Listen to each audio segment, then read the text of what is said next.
Oi, turma, do livro No Rumo do Mundo de Regeneração, do Divaldo Franco, Manuel Filomeno Miranda, no capítulo 3. Adaptação ao novo lar. Ao chegar, dirigimos-nos de imediato à instituição que nos serviria de base para as atividades.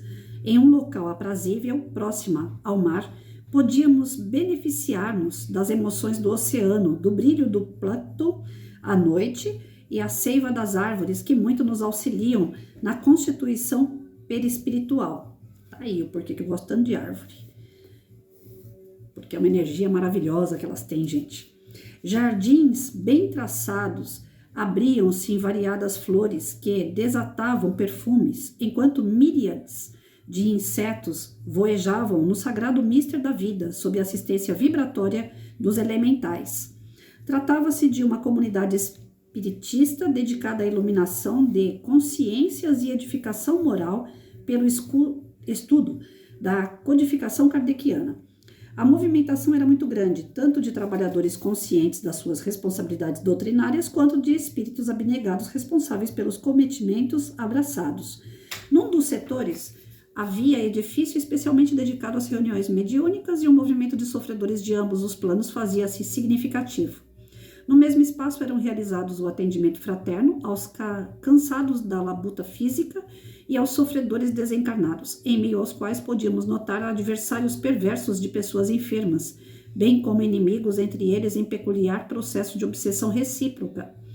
A administradora do espaço que nos fora reservado era uma senhora simpática de 60 anos, mais ou menos, que trabalhava com os visitantes que frequentemente se hospedavam na sociedade. Muitos deles vinham com tarefas especiais para atendimento à comunidade, enquanto outros eram trazidos para treinamento nos labores espirituais, particularmente com recentes encarnados. Fomos conduzidos com muita fraternidade aos cômodos que nos deveriam albergar e preparar-nos para conhecer os labores formosos da instituição. Um educandário nobre, um templo de fé, um laboratório de pesquisas, quaisquer lugares onde se observem serviços de edificação da sociedade são abençoados redutos de amor e de construção do bem, preservado por espíritos gentis que são colocados como guardiões, para evitar a baderna dos ociosos e burlões e perturbadores. Quando a percepção humana se dilatar mais, penetrando nas diversas faixas vibratórias entre o mundo físico e o espiritual, permitirá o conhecimento de que a vida não para e o espaço vazio é pobreza dos sentidos humanos. Assim será mais fácil compreender também a teoria dos universos paralelos e outras conquistas extraordinárias que a ciência terrestre está constatando. Ou seja, né, nós temos aí esses universos paralelos que são as colônias espirituais, né, os locais onde são socorridos os espíritos sofredores ou mesmo aqueles recém-desencarnados. Eu estava vendo um vídeo pela internet, né, as colônias espirituais. Nem Allan Kardec nem Jesus chegou a falar claramente dessas colônias espirituais, mas falaram que o reino não era daqui. Ou seja, que existem outros mundos. Existem outras formas de vida. E como eu falei aqui no outro vídeo, que eu ainda tô tentando achar o vídeo daquela mulher que eu citei para vocês, né? Que nós somos energia. E por ser energia, nós fazemos o nosso perispírito de acordo com a nossa encarnação, para onde a gente vai. Nós desenhamos o nosso perispírito. Mas o espírito em si é uma energia.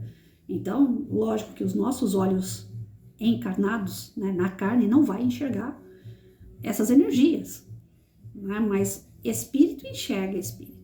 E tem os médiums, né, que conseguiram se desenvolver, que médium todos nós somos, mas tem aqueles que conseguiram desenvolver a sua visão de uma forma que enxerga o perispírito de um outro amigo, né? Então, quando para nós isso tudo for desvendado e a gente conseguir entender que tanto faz quem está no mundo espiritual ou no mundo encarnado, é a mesma coisa, são energias, são espíritos, alguns mais atrasados, outros mais elevados, mas são energias. Desmistifica toda essa história do sobrenatural. Não existe nada sobrenatural. Todos nós somos espíritos, todos nós estamos onde nós devemos estar, alguns no plano espiritual e outros no plano encarnado, né? Respirava-se o ar espiritual do trabalho em que Jesus, na condição de condutor sublime, era venerado através da ação de todos que ali se encontravam. Após alguns minutos, Marta nos informou que o mentor da instituição, discípulo de Santo de Assis, aguardava-nos a fim de oferecer-nos as boas-vindas. A sala onde fomos recebidos era simples, quase sem adorno de qualquer natureza, tendo na parede uma gravura do beijo de Francisco de Assis, dera no irmão leproso, quando ainda era candidato a cavaleiro do mundo. O irmão Gracinto recebeu-nos com afabilidade e explicou-nos que estávamos à frente da instituição por orientação do pobrezinho, desde a sua fundação. Explicou-nos ainda que a problemática do momento muito o preocupava, em razão dos prognósticos médicos algo alarmantes, assim como das informações espirituais de que tomara conhecimento. Então, a situação realmente era gritante ali, tanto no campo material nosso aqui, como no campo espiritual. Desde há alguns meses, os benfeitores da humanidade deram-se conta da guerra terrível com o estranho vírus, que parecia haver sido trabalhado em laboratório, utilizando-se da cepa comum da influenza, e se deveria prolongar maléfico na Terra por mais de 2 anos, superando o da gripe espanhola. Então a espiritualidade sabia que ia ser travado aí essa batalha com... Eu só estou escrevendo aqui, gente, peraí. Seria, então, uma guerra travada tanto no campo material como espiritual. Essa vinda desse vírus, né, tão maléfico, que ele veio para matar. E ele foi criado em laboratório. Mais uma vez é citado aqui na obra que esse vírus, ele foi retirado aí uma cepa, né, do influenza, para ele se tornar mais poderoso e matar as pessoas, né? Então foi algo que a gente tinha tanta dúvida, né? A gente ficava sempre naquela, será? Pois é, a espiritualidade veio dizer que é. Mas quem é que vai pagar por isso mesmo? Eu sempre faço essa pergunta, né? Ninguém, né? Aqui a gente não tem ninguém para poder ir atrás disso, né? Mata-se pessoas até não querer mais. O mundo inteiro sofreu com isso. E cadê? As organizações da saúde, os governantes, para ir atrás aí dos causadores. Entreteceu considerações sobre a caridade em relação aos pacientes e a todos os sofredores no seu processo de evolução.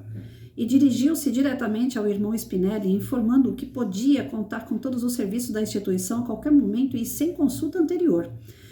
Nominado com clareza, o amigo Francisco elucidou que era a primeira vez que participava de um labor desse gênero, porque estava emocionalmente vinculado ao solo gaúcho, nas tarefas de expansão do espiritismo e suas atividades incomparáveis.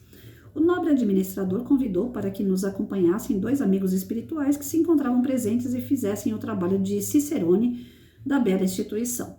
Saímos em agradável conversação e observamos a colmeia de ação benéfica. A instituição especificamente dedicava-se à obra de educação, porém o Santo de Assis havia recomendado que não fossem esquecidos os filhos do Calvário, por Jesus, assim denominados, que experimentavam as vicissitudes no declínio da existência física e eram abandonados. Foram criados setores especiais para idosos, embora sem internamento, oferecendo-se cuidados e terapias preventivas às enfermidades sorrateiras, abrindo-se escolas tradicionais e profissionais, de modo que as novas gerações, melhores educadas, pudessem constituir a futura sociedade.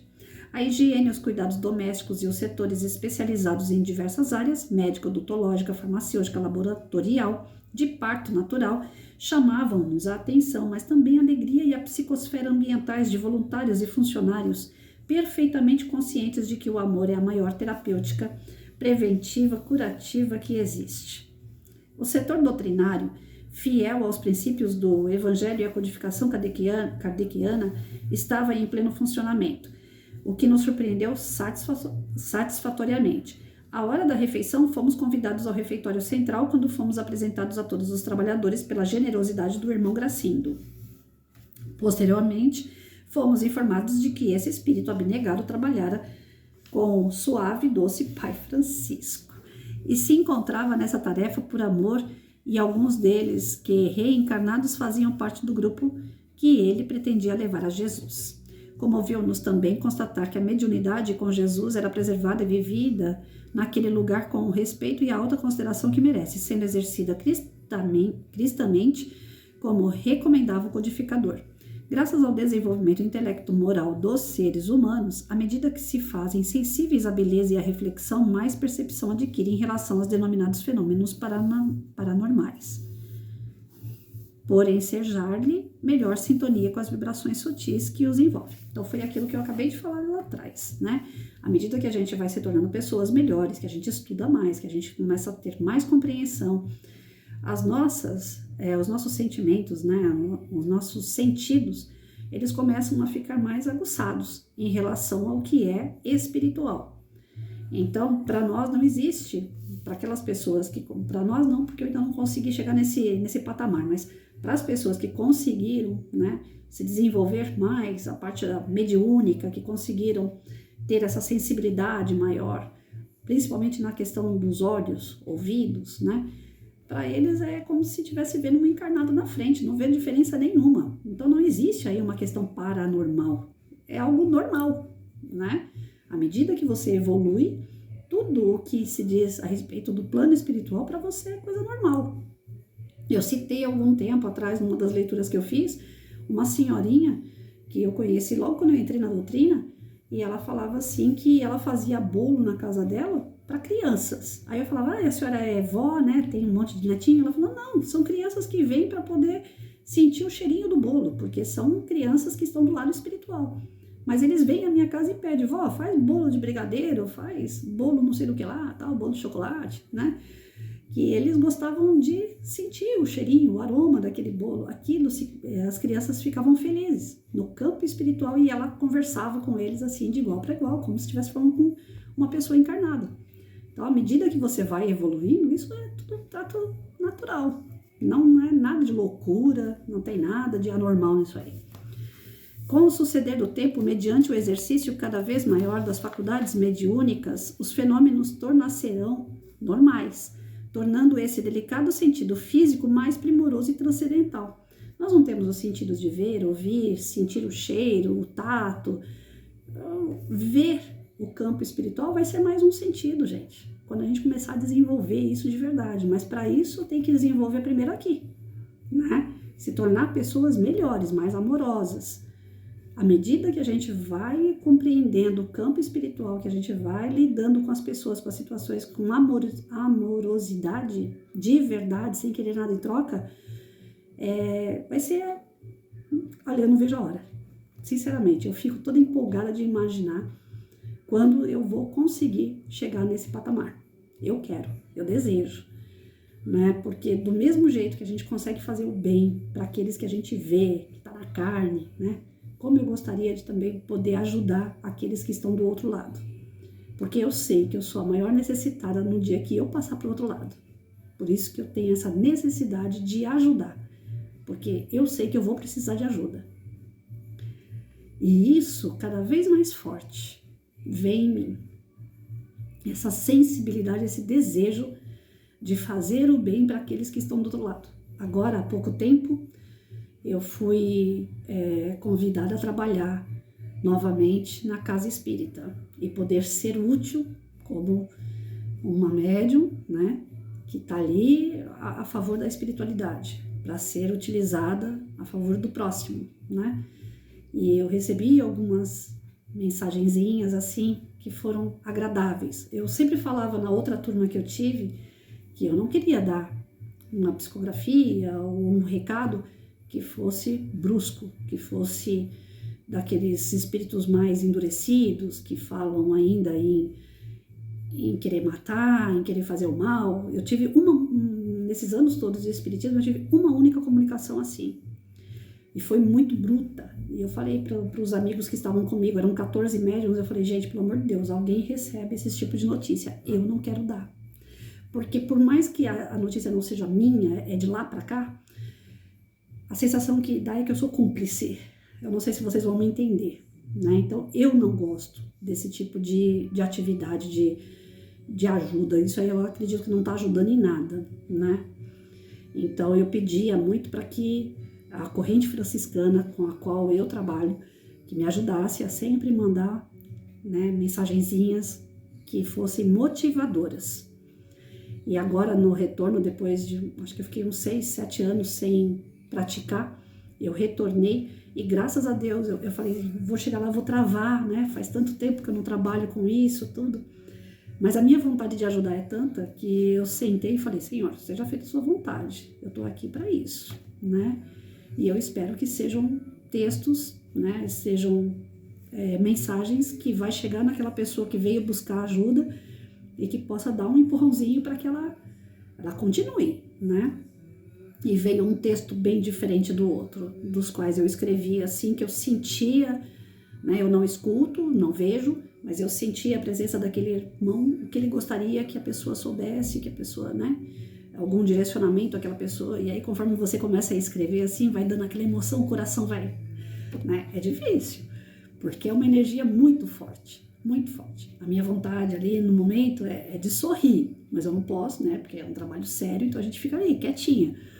Mas a vontade que dá é uma alegria tão grande, o coração acelera assim, e você saber que aquela mensagem vai chegar na mão da pessoa e aquela mensagem, de repente, é tudo que ela precisava para poder dar aquele respiro e falar assim, não, eu não tô sozinha, né? Tá me vendo, alguém tá olhando por mim, alguém tá... Não é uma direção, uma receita, mas é aquele empurrãozinho que a pessoa precisa, às vezes, para acreditar que vai dar tudo certo, né? Então, eu vou parar por aqui, mas eu sempre agradeço muito a Deus, né? E eu espero que esse dia, onde a gente possa não ter mais esses obstáculos entre a matéria e o espírito, que eles cheguem. Eu espero que esses dias cheguem logo, para que as pessoas parem, inclusive, de utilizar esses sentidos tão naturais que nós temos, como até forma de ganhar dinheiro, que tem gente podre para isso, né? Que utiliza a mediunidade para se dar bem. São as pessoas que, infelizmente, já estão compromissadas com o pessoal das trevas, porque não tem que cobrar nada de ninguém, aquilo que é dado de graça, né? Você pode ajudar as pessoas, se você tem essa capacidade, você pode ajudar muita gente, tanto os que estão aqui encarnados como os desencarnados, com sentido. Isso é um sentido que nós temos, como a visão, o olfato e o tato e todos os 5 sentidos que nós temos, nós vamos ter o 6º, né? A gente está desenvolvendo ele para isso, para que a gente possa ter essa comunicação com energia, porque nós somos energia, né? Não tem nada de anormal nisso, tem algo especial, que é Deus que plantou na gente isso daí. E é muito bom quando a gente pode servir. E vai de chegar esse momento, né? A Terra tá indo para esse lado. Apesar dos pesares, parece que tá tudo, né, fora do lugar, mas a Terra tá indo para esse lado.